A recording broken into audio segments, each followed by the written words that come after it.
Well, hello, hello, and good day to our lovely mindful being all the way from New York, America. Here we are just to have one another meaningful conversation among us and to engage our communities really and with our thoughts and our taking ideas. The subject of today is going to be the secret to life. And the reason why I have chosen this is because, like I believe that we're being educated to believe certain things about what is a good life. And obviously, a good life has good connection, good job, mostly lots of resources, put it that money or whatever it is, even love, like even people that accumulate the relationships of love and accumulate possessions and accumulate, because I think, like, if anything that humanity realize is that living in scarcity in the times where, like, we were more primates or more subject to the elements, like a scarcity could mean death of life. And that still is for all of us, like. And however, I think nowadays we have calibrated a society where we can live in abundance of material stuff and a scarcity of other things and still have a life. And so, I think it's a new meaning.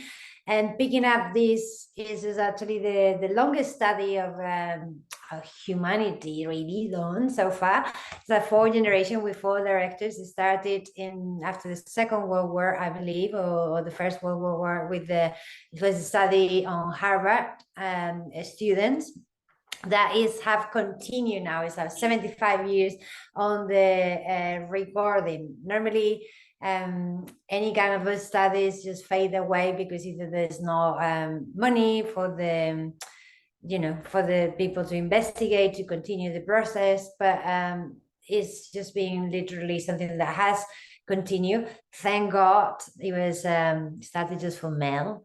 But thank God there was someone somewhere that they decided to invite the wives, which they basically say about time.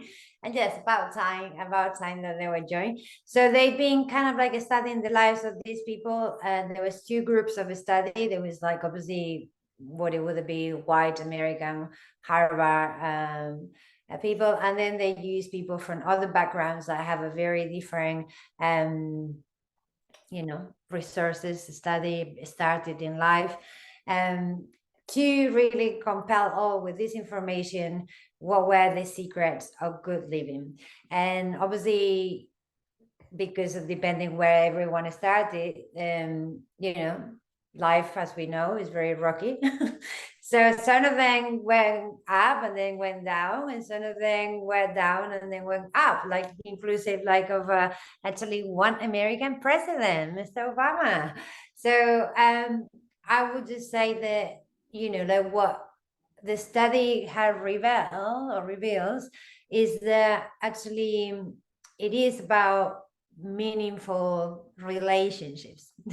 This is actually what increase the quality of living, the quality of health, and in general is the key to good life. So in that topic, pass it on. Well, there is a lot of history that you brought into here that obviously is significant to understand why we believe our secret to life, or rather happiness to life, is guiding us to, and what we believe, where our belief comes from, right? And so if I look at secret of life from my personal perspective, it's anything but what you just said. And so I think it's really interesting to recognize how we relate to history and how it has shaped us, right? Maybe it's not so extreme as I just said it, especially with your reaction. I hope not. Yes, I did not realize. But I really was like thinking, like, yes, it is so true that everything that we believe the secret of a happy life, of a good life, is related to these external factors. And I do believe that we have missed out that it is an internal job that ends up what really demonstrates how we are having a good life.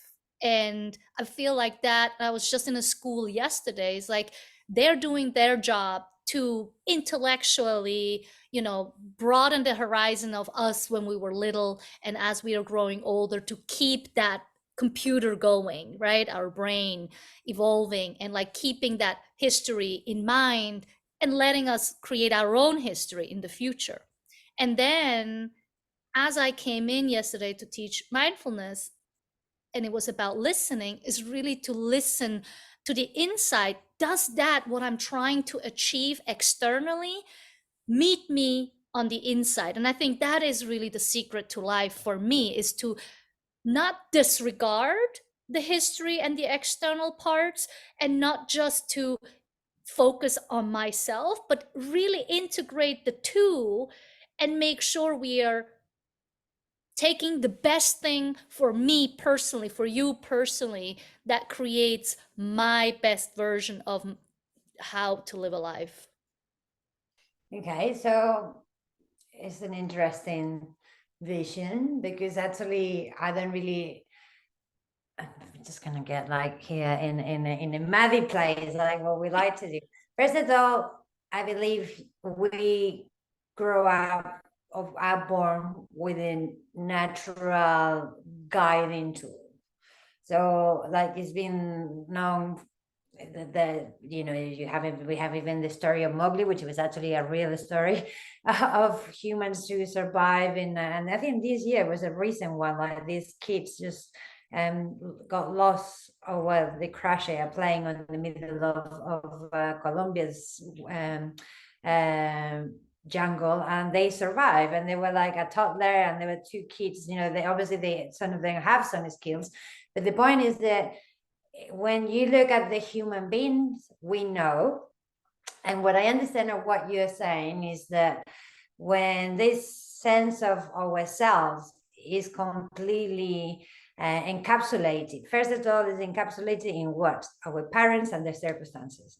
Because we are not going to find like the saying, if we have parents who are actually capable to restrict their own needs to supply our ones, or even like they are willing to do that, but they are unable because of where society put them, and that's one of the first encounter, which is obviously a base of like, where do we attach and how do we attach easily. And this is why I think is one of the keys of this study, because having a healthy attachment is very important. And then in that sense, I will just say an attachment to your own identity. This is what I understand from you, and what resonates with you, because also we are a combination of genetic things and now lots of labels.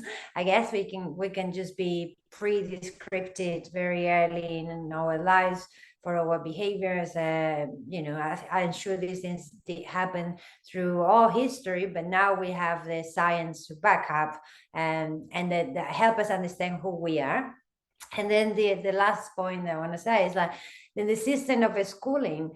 I mean, is a very interesting journey, isn't it? Because the schools, how did the schools were like a sense of democratizing opportunities, and this happened as a process of, I guess, like in the past, like imagine like people, oh, I'm talking about Athens, and probably earlier than Athens it would be even more common. There would be people sharing around the fire. There would be like this knowledge that was passed, these like rituals that were making a history, a connection, like saying goodbye to someone, saying someone that dies, someone who is in a passage through the childhood to maturity, or a birth, and all these things would be like a mouth to mouth. And then obviously we inverted power when we start creating cities, and then we start getting like the kings were the ones who wanted to be more educated, and then this education take men to conquer. And then we live for a very long time in periods where, depending where you were born, your life meant something or nothing. and therefore I think education was a resource, first because I think we want all to upgrade. And then, you know, we have the written word, and we want, and we start like calculating things, and then we starting computing more and more methodologies that we need to have in order to live in bigger communities. But then, how good is the educational system, and what's the meaning of it? I would like you to throw some light of that, because how do you make that sense of, like, you know, what is good for me and what is not, when there is a curriculum that already is telling us you're good or not, adequate or not, progressing or not, like so early in life? Yeah, I think, I mean, obviously, there are different modalities on how to bring education to young folks, right? Like, there is the more natural way of teaching where you integrate nature, Montessori as an example, right? And then you have this so-called regular schooling, where if you're in a school system and you're not really, you know, searching for resources, this is where you end up going, right? And because if you do, if you have this awareness and this willingness for your children to have a different exposure to education, you can. It just requires you to put more effort into research and finding spaces and places where you want to do that. So obviously there are a variety of ways you can educate young people. I'm just going with how I grew up, and I'm going by how my son is growing up, which is this system that is there. I can see definitely that education as a whole is always trying to make sure they're up to speed of what's going on today.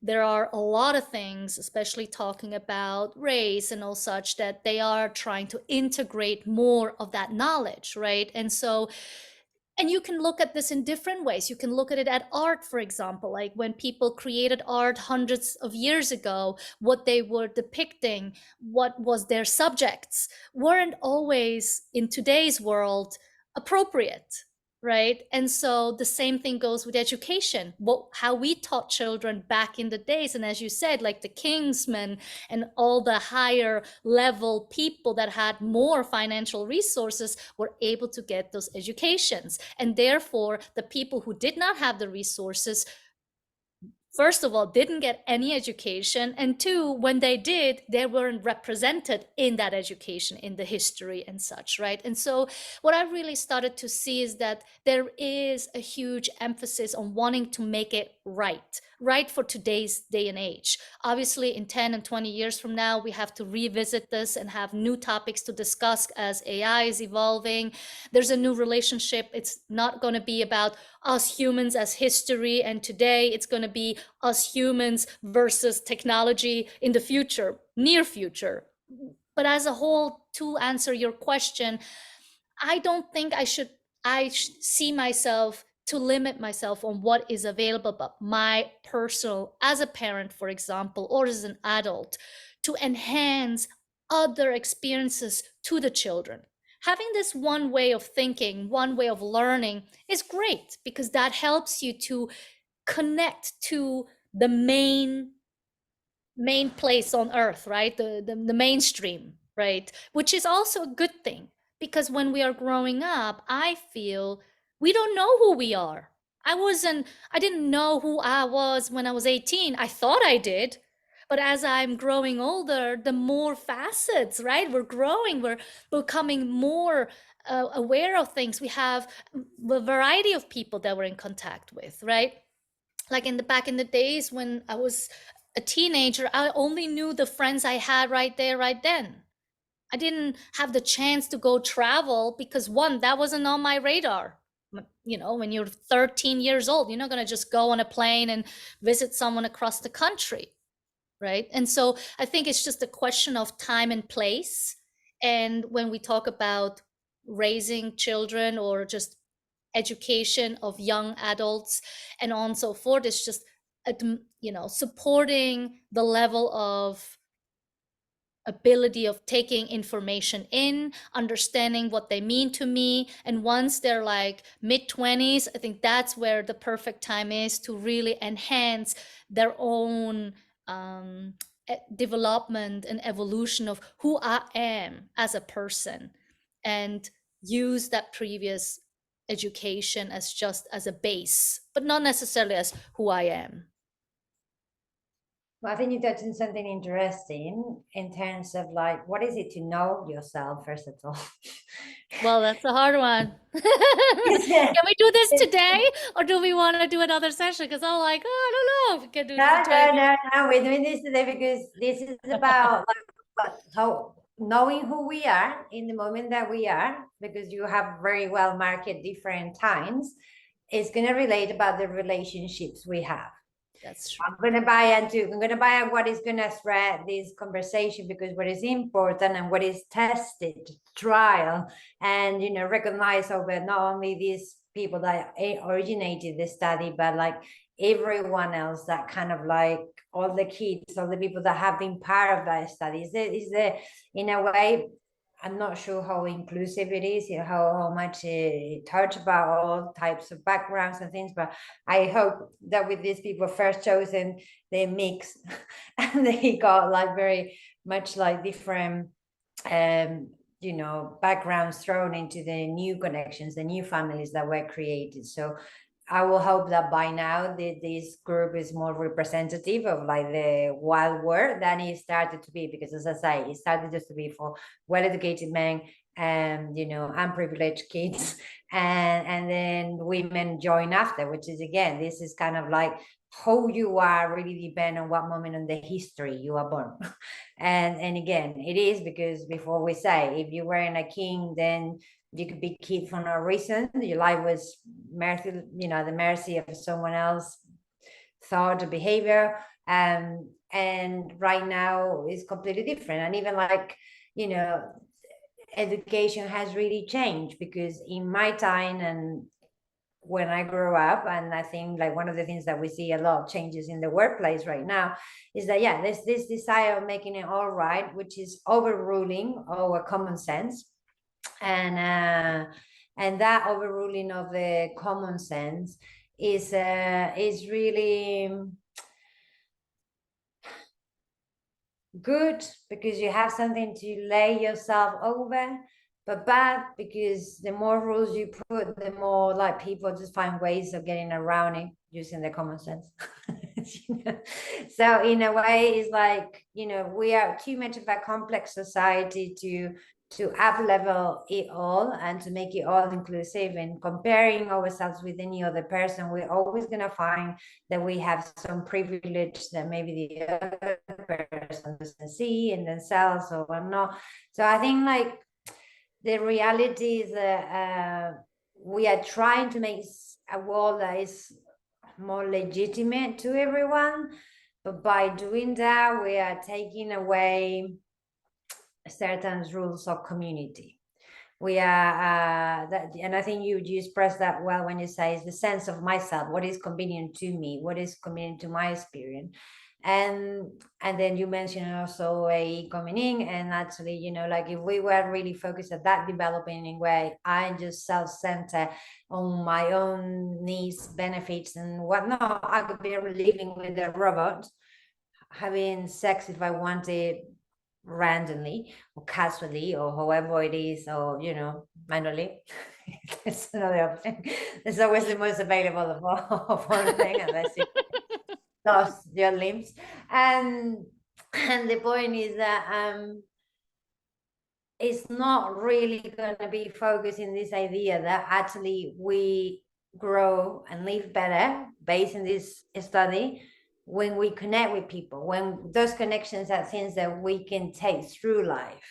Because it's not really an ideal situation in terms of they looking, it's all like marriage and happy life. No, it's about like, and we talk about this just last time we spoke about you and I, it's about showing that sense of unconditional love, in the sense of like, I will do my homework, I will work this with myself, and I will present my outs with you in a moment that I'm ready and you're ready, and then we'll leverage up, and then the relationship will continue, which means we adding more meaning to our ways of interacting. And I think right now, and obviously you again, you pointed to very different perspective, which I think is important to highlight for whoever's listening.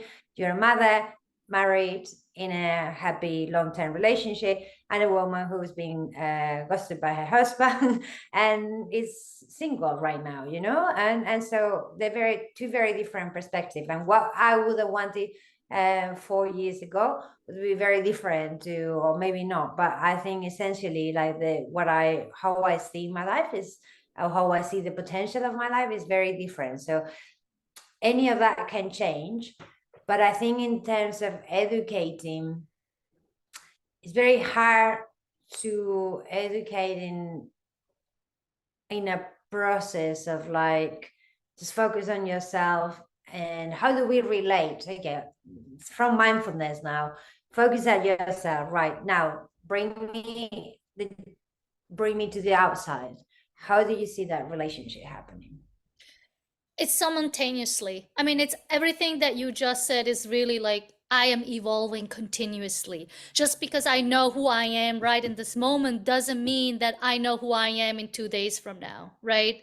And so I think that is the first thing I want to address, from especially how you like progressed this, who I am, or how do I find this. And then And then how I the sense of yourself, sorry, the sense of yourself can change by something sudden in your life. So exactly like you described, right? Like at one point there was a marriage, and then at another point there is no marriage, right? That happens maybe gradually, but there's going to be a time where it's done. Like this is the day we're marking as before and after, right? And so this is exactly when we don't what we don't know. And I think what's necessary, and what how I see, like again, I don't know where this work will evolve into, but what has the conversation been is mindfulness needs to be in education, because there has to be this place between engaging us in an intellectual space while connecting to our own self, while connecting to other people around us. And this is where the simultaneous, this at the same time is happening, because as I am listening to you, things are happening in my brain, something's happening in my heart, something happens in my body. And if I am not aware of this, I will take it out on you, right?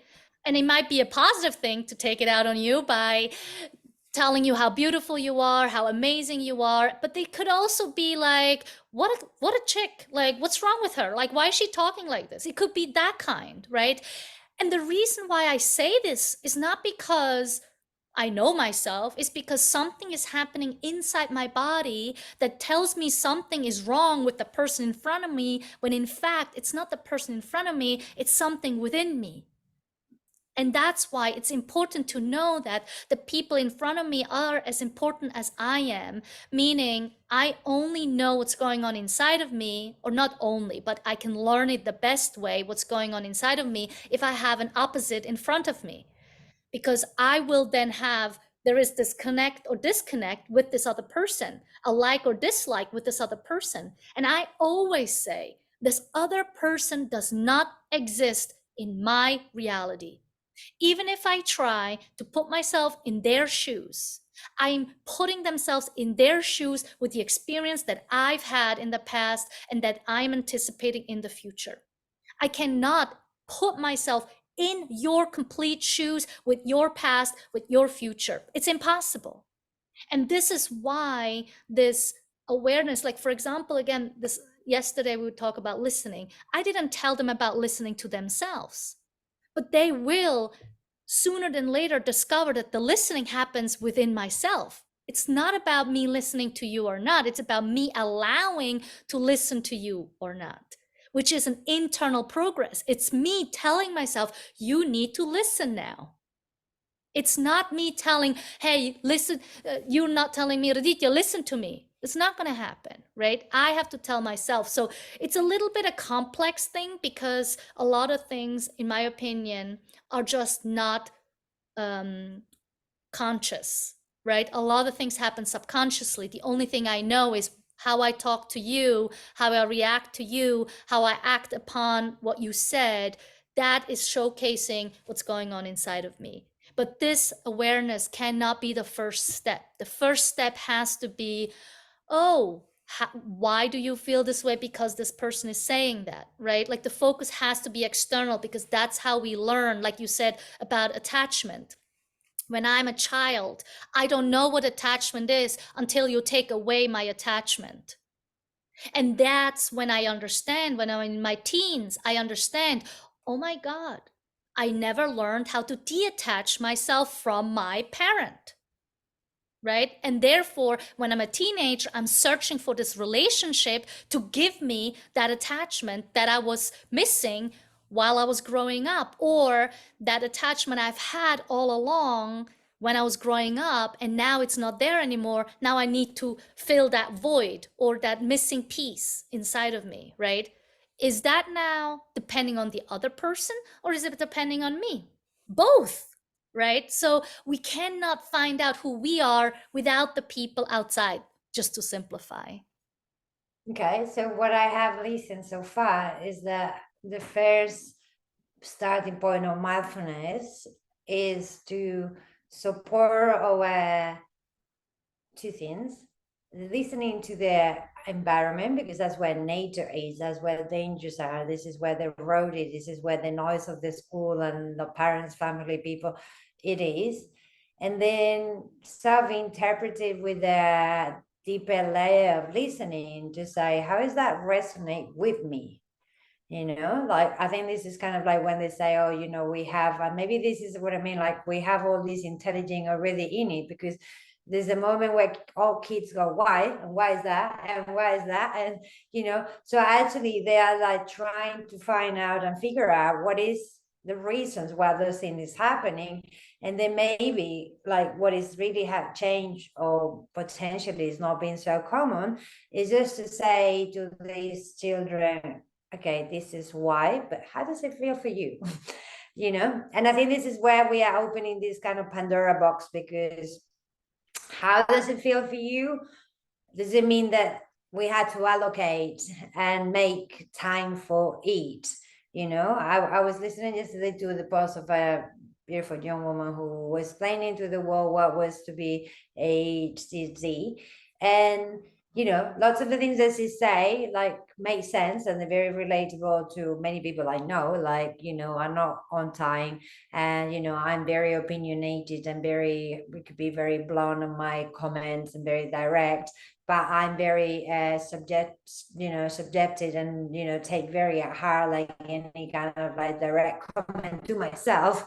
And like I don't like to cling or being order, although I kind of like demanding in the external world because it helped me. And I don't want to I'm not really good at doing tasks on my own, because like I procrastinate all the time. So she was saying like, this is how you help and support a person like herself that is going through this.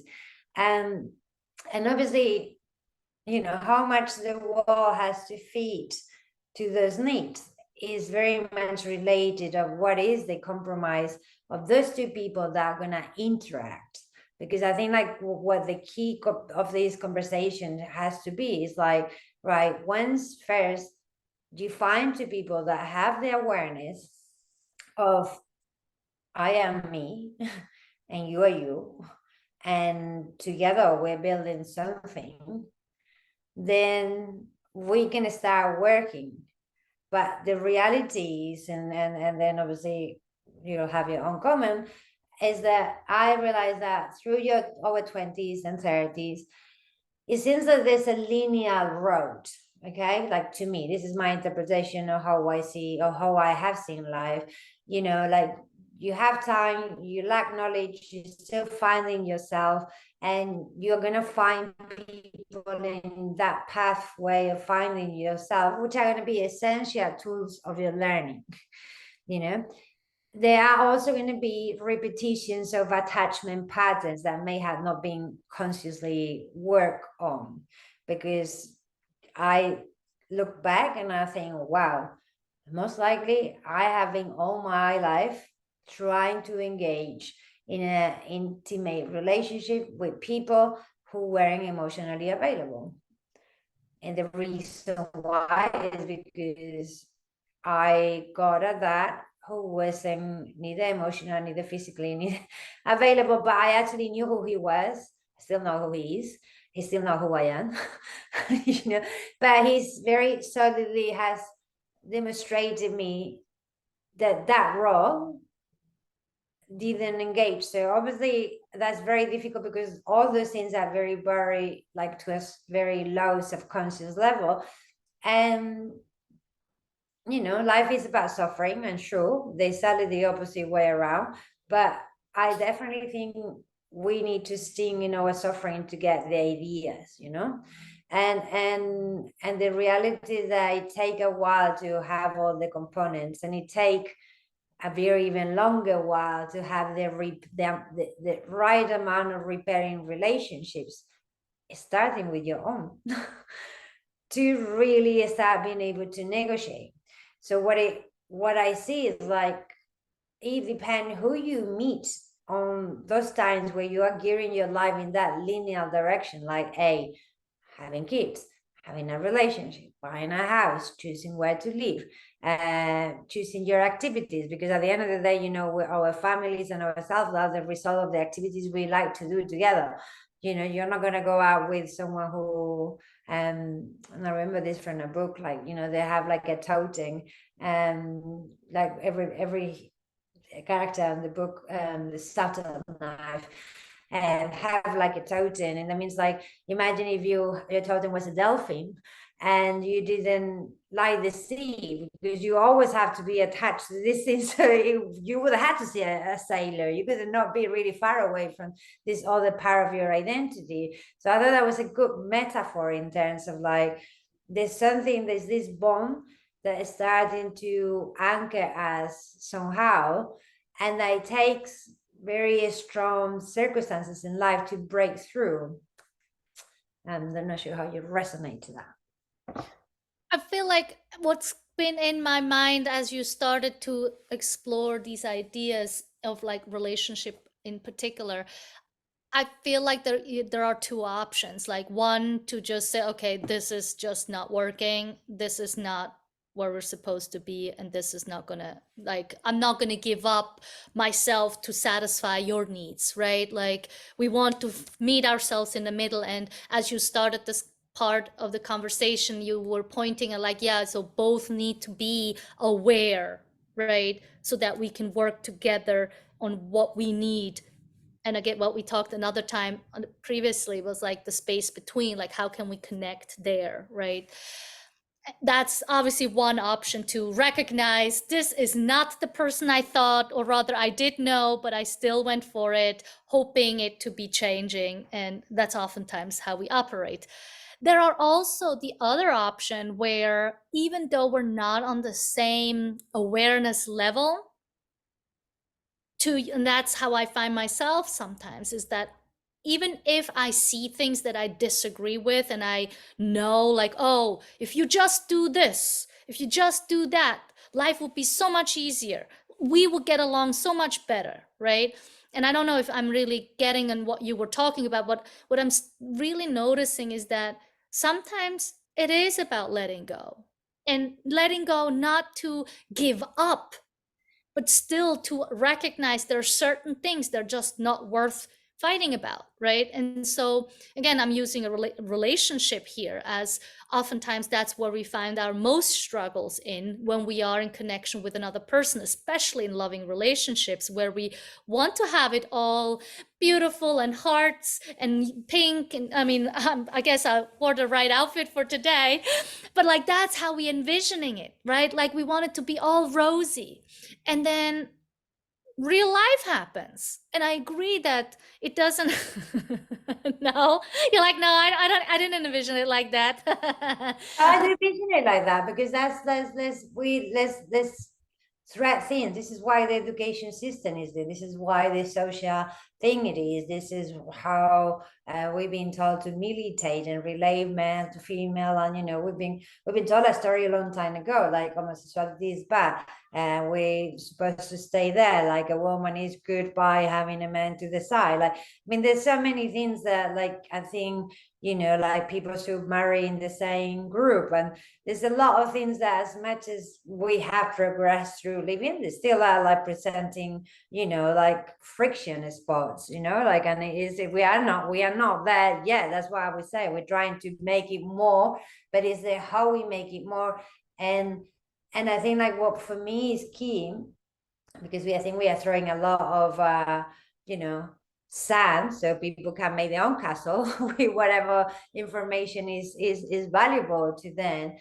But the relationship part, I think we are missing, because we were far more, even if right now the whole world is more holistically engaged economically, and because of the resources, about the way that a fire here or there is going to affect somewhere else in the world, because that wind is going to go. We now have the science to say, actually, you could be throwing your rabbits here, and then that ended in some other place, and one day maybe the currents will change and it will go somewhere else. So this is something that I think as humans we learn to master. But we also, by acquiring more freedom to choose, and by acquiring a broader group of people to we can interact, because as you say, when you are a teenager, are you really friends to everyone you want to be, or are you just friends to the people that you somehow connected and develop a healthy bond? That doesn't mean that was the best person for you or not, and you probably see in your child now what they make acquaintances. And there's always this myth of like your family and your chosen family. What does it mean to be with a partner? Because we choose a partner to create our own family. And to me, like, that was my marriage, symbolized that I was creating a family unit with this person, like, so and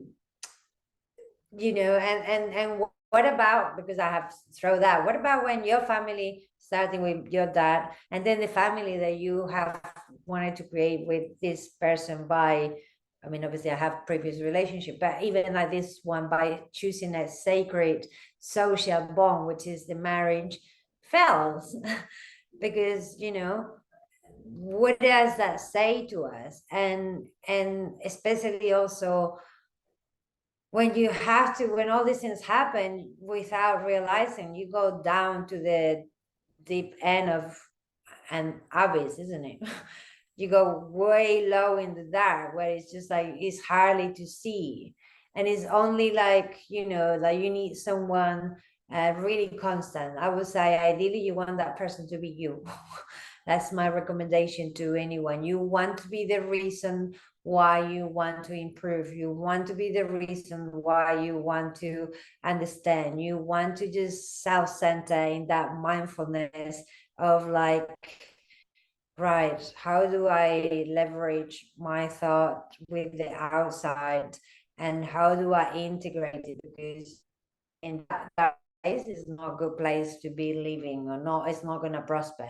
And I think one of the things that this study just says that, of course, and we see all the time, if we have unhealthy relationships, we are more likely to develop like bad pattern of breathing, which will develop like anxiety and whatnot. So like, we'll have if we don't behave well with other people, we'll most likely will have sense of guilt, or we'll have a sense of ownership over people. And as long as we empower, we'll be fine. When that power is taken, then we'll crash.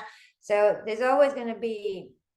And the other thing that I think you say that it reminds me is that I do really believe that we go from a space of fear in terms of our personal growth to a space of love. And by that journey, what I'm saying is like, fear is when we don't know. It's like we don't know what's going to be next, so we don't know what's going to happen. Activating beyond the fear is what allow us to explore and to find our own answers. But then the journey from fear to love, that means that you have enough answers to be able to relate to another person in a way that you are creating something solid and you two are like safe. Okay, so maybe that this is a good point. How do we create that safety between you and I?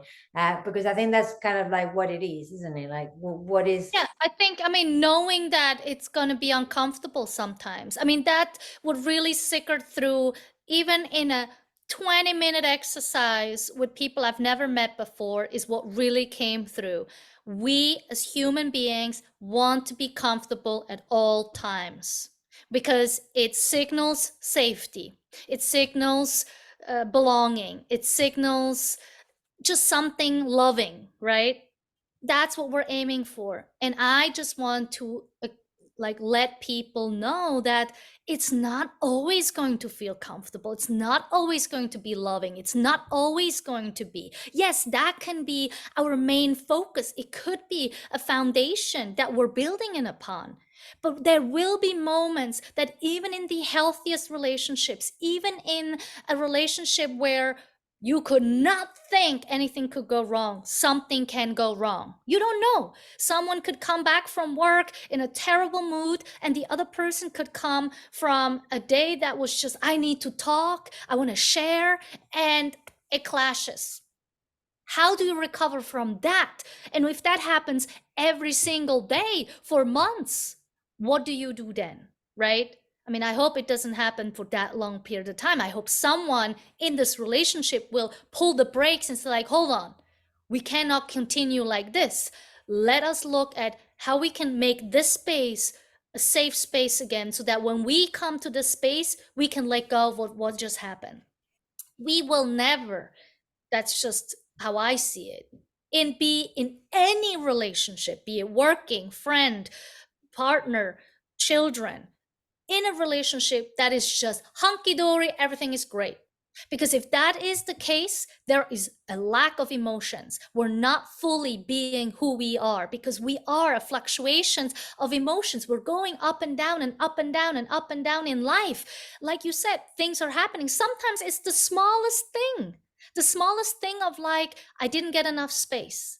The smallest thing of like, I didn't get the food that I wanted today. It sounds ridiculous, but those little things are the ones that tick us off the most. It's not the big thing like, oh, I couldn't get a raise. It's not about like, oh, I couldn't buy that car. That is not going to tick us off. It's the little things that someone didn't listen to us, that little thing that someone didn't do that one thing when they were the one that we trust every single day and they couldn't give it to us when we definitely needed it the most.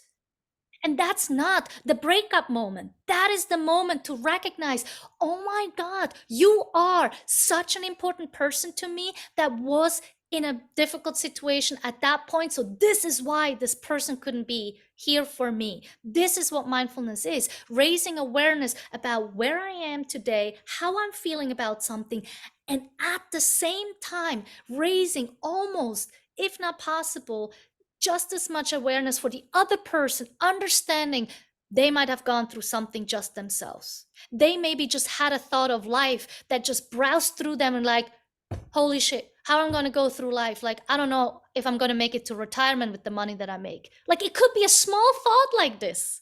But sometimes we can't express those thoughts. And this is why we can't blame or feel guilty about not doing something. Because at the end of the day, we have to learn how to be uncomfortable and ask these discomforting questions about, like, so what just happened? Why are you reacting so strongly? Like, what was your day like? Did something happen? The answer could be as simple as like, no, nothing happened. You just pissed me off, right?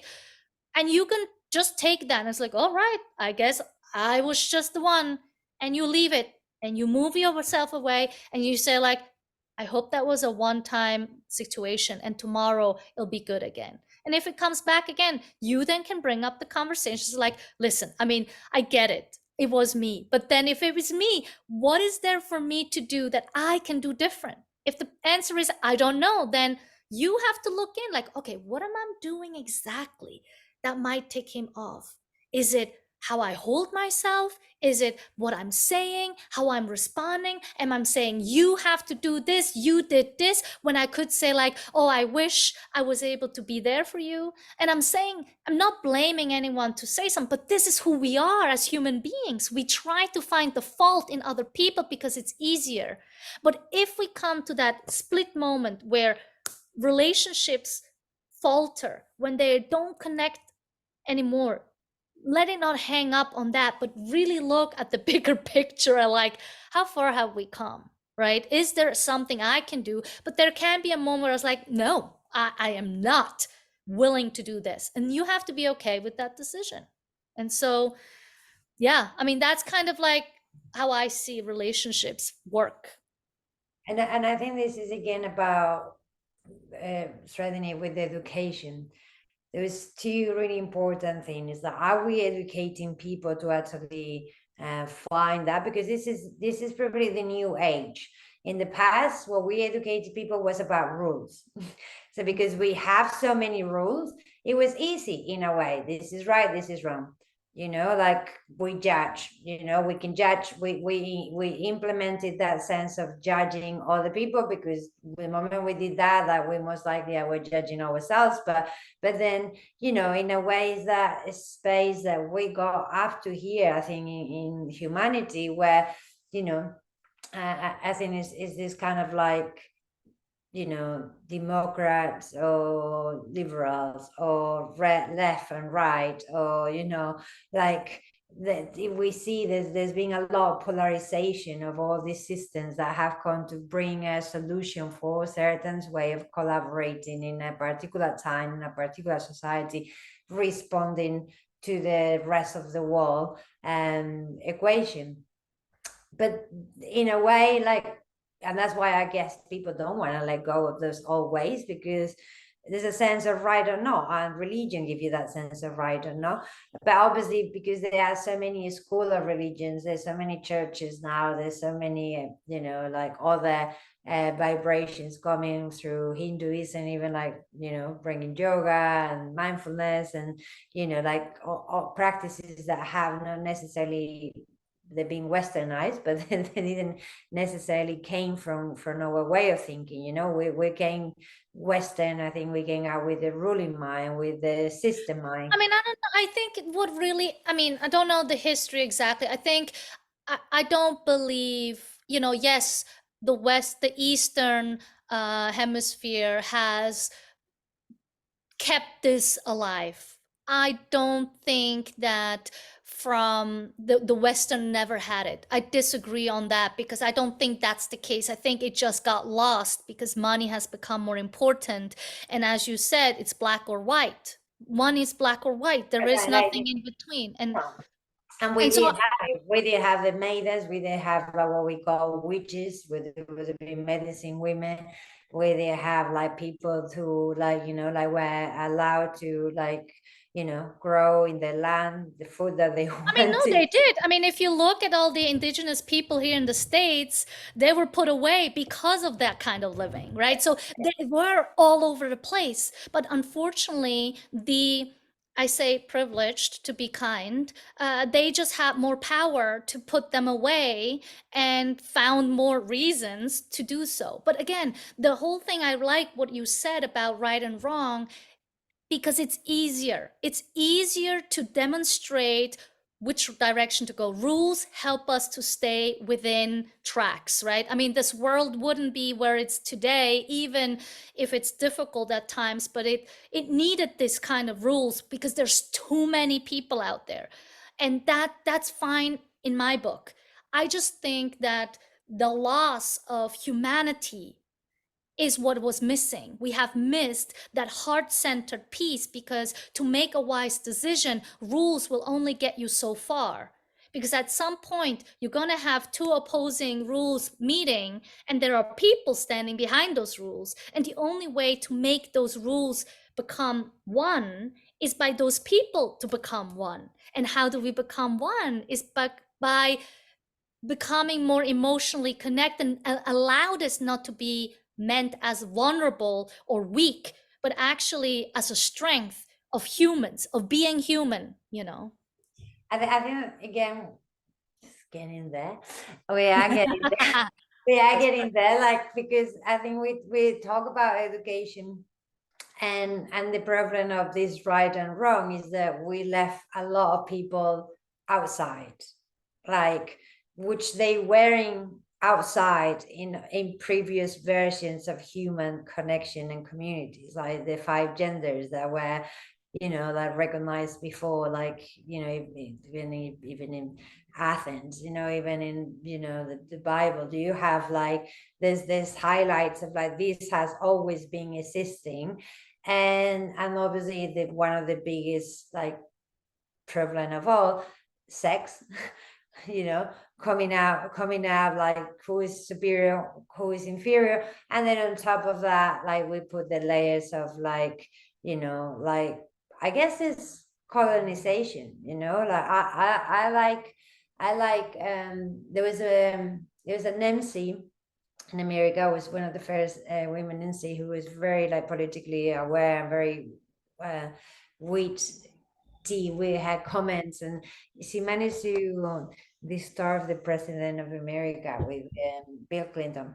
We had comments, and she's like, "Oh, she hates, like, white people, and all these." And and they asked her at some point, "Oh, you know what? Do you hate white people?" And it's just like, no, I don't hate white people. And to be fair, my community is obviously Black American. We will never have the amount of power to implement the amount of pain that you have implemented on all of us. And I thought that was a very, like, interesting point, because it's actually, the way things have gone is because we created a sense of someone is better, someone has more rights, someone has, and we have passed these through generation to generation. And yes, we are trying to become more involved and more inclusive, more giving that space. But perhaps, like, just to put it all together now, is like, we have education, we have the idea of, like, listening to ourselves, listening to other people, and create a listening space in where we can hear what is happening between you and I as a third perspective. What is it that you are doing? What is it that I am doing? Let's look at it from the outside, because then now we can just both recognize, and then the moving on is actually saying, okay, cool, you know what, we can play tomorrow. Because that, and this again, you see, like, with kids, and with, they can get on well one day, and then one day they don't get on well. And it's about how we show up to that repair, how we show up to that inclusiveness. And I think it's very much like epicenter. But to join all that with, what can we throw here today in this conversation for what is the secret of good life, which is to have meaningful relationships? That is right. And I wanted to pull out one of the quotes I had for the retreat. I usually don't, I'm not like a quote puller, but this is really what you were saying when you talked about colonialism. And earlier you said something about when you come from a certain group of people, staying in the same group of people. And, like, yes, religion is one way of seeing this as a larger group of people, is that you condemn people to be right or wrong, and therefore if you're in the same circles, then that's good. If you're not, then you're bad, right? And this is kind of like what this guy Michael Capuco, he wrote this little book, Love Notes for Life, which is perfect to what we're talking about here, the art of navigating the wilderness of life. And it's just really a sweet one. It has like a lot of little, he has like fun things, but this is what it ends up being, what we actually talked about the whole thing today, which is be present, listen, and have an open mind the next time you encounter a moment of conflict. Practice kindness, listen effectively, and communicate clearly to foster collaboration. Focus on promoting diversity and limiting the need for tribalism. And this is really, that sums up what we were talking about today, is that it's not about me, it's not about you, it's about us integrating all there is to us.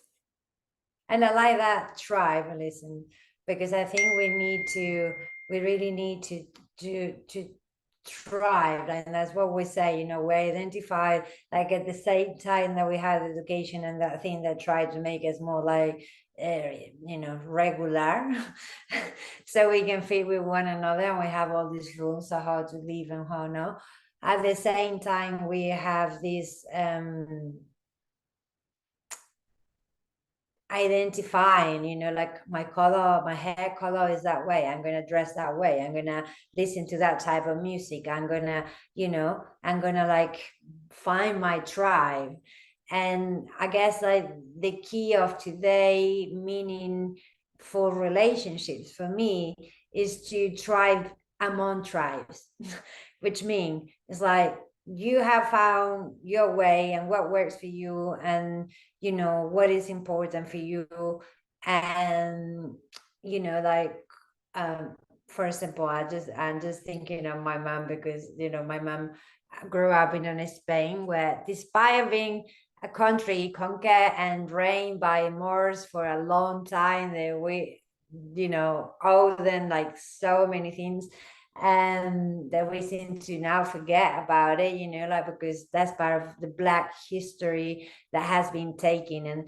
And you know, even when you go to art, and a lot has been in the you know post post-war, um it was taken from Africa, all the mass, all the things, you know, like there were things that we were representing through something that they have, and then we have, you know, make it um you know, like say for example, we look at Africa and people that do rituals to cut the face of like, oh, you know, they're terrible. But then we don't look at like, oh my God, we did a Second World War and we, you know, brought so many poisons and, you know, like weapons and things that have destroyed people physicality. They, you know, they lost it with bombs, they, you know, the legs, the things that there was a huge level of trauma that we inflicted or were on people, but we never like seeing, oh, you know, we like we not like barbarians, you know. So I think this is a very interesting point, because the perspective on how we see our living is being wrong, like a story or history, facts with time. If you're looking wide enough, if you are sharing with other tribes, if you are willing to um, recognize your perspective and see that there are more perspective, and create a space where all those perspectives can cohabit, then you will actually, we will actually enrich, you know. And I think what we need to realize is that we need to strive over other people, and that there are all these bios that we are subject to, and and that will take a long time for all of us to make our society a baseline. But what we can create is like really to say, uh, you know, yes, the secret to this study demonstrate that meaningful relationship happen. They happen in a more complex world, where marriage is not a study, where we know that attachment is not always ideal, where we know that we are not always going to find someone who is going to make us joyful and happy and loving, where we know we are going to have different interests, and we're going to have, like, sometimes, you know, people fight for with a neighbor for a tree or something like that, you know, and they end up like killing one another and things like. So this is all going to happen.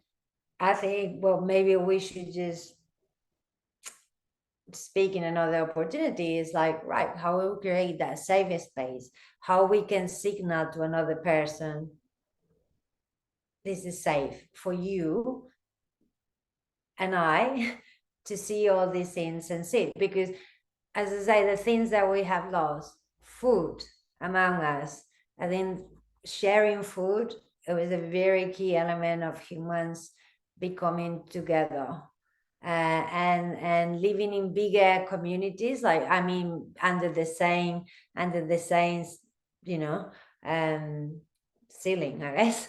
It was a lot more important, because you will relate to other people. Now is that process of isolation, and we need to recreate spaces of retrieving and mixing. I agree. No, it's true. And again, there is no book that's going to tell you how that's going to be and how it's going to be accomplished. It's for you to figure out one relationship at a time.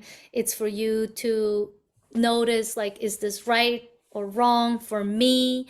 And can I, even if it's wrong, still be okay with it? And I think that, at least from a mindfulness perspective, is what gets us further as a society, is by not condemning people if they disagree with us, but just listen and maybe hear something that they are saying where we do agree on, and maybe make that stronger than making the differences stronger.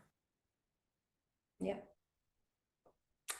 I shall say that they have a go to the study, the meaning of our education, the need to re-educate our sensorial stimuli, and the role that mindfulness can do by not imposing certain sense of spirituality, but a way of practicing to be carrying on this space, as it is to recognize that no matter what our perspective is, it will have privilege if we want to find it compared to other people.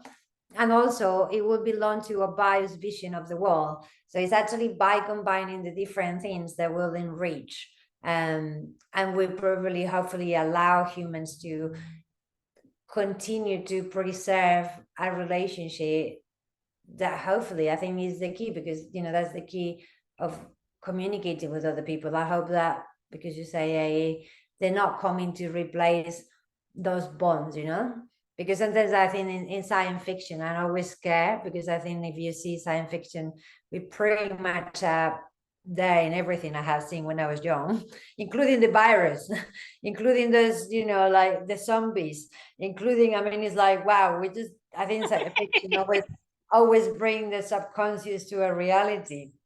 But I always care that we end up being in that kind of world where everyone live in a spaceship, and they live in their room, and they communicate with holograms, and they have lost that sense of like, what is it to actually being connected with another human being. So yeah, that's what I would love to develop next time. Well done. Thank you Yeah, so much, Eva, thank for having you. That's love. Bye. Stop.